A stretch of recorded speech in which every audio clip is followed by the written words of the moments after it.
first thing we need to understand about English sentences is what a verb is and what a verb isn't.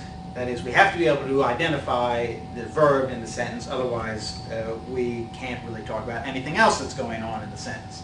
So if I were to present you with a sentence like this, thinking about the contested election, Sandor felt a sense of growing dread.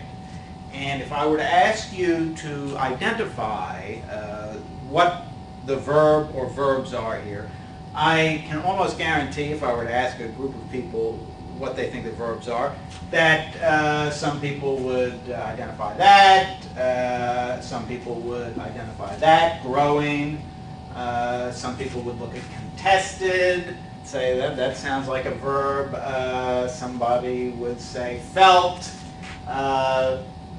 some people might say sense, I sense a problem, that sounds like a verb. Okay, now one of the reasons, because there's a lot of errors here if people did identify those things as verbs.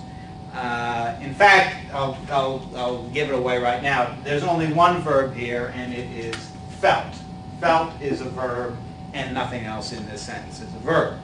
Now, one cause for confusion is, I think that the most common definition people have of verb is that it's an action word. And people would look at, say, contested and say, well, there's a lot of action there. Contested, I can see that there's some action there.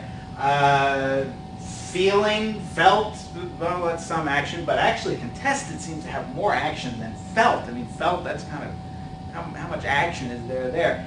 Well, this is just not a very good definition of verb. It's an action word. It would make a lot more sense to say a verb is something with a subject. And that's the main point I want to make, that verbs have subjects. Subjects are what make them verbs. There are no verbs without subjects. There are no subjects without verbs.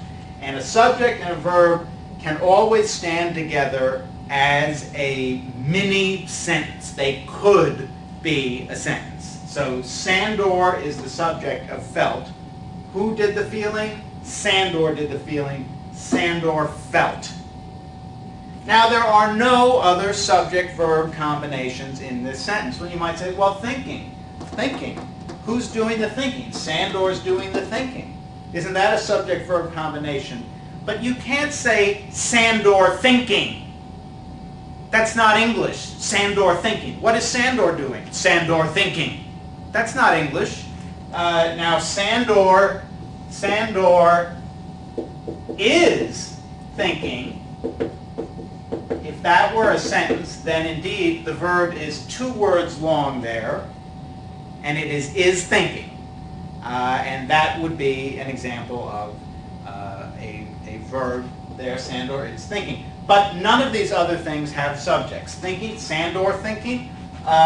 Contested, who contested the election? The sentence doesn't even say. We don't hear who the subject of contested is. This is not a verb. Growing. Again, what is growing? Sandor growing? Dread growing? Dread growing. This is, again, it's not English.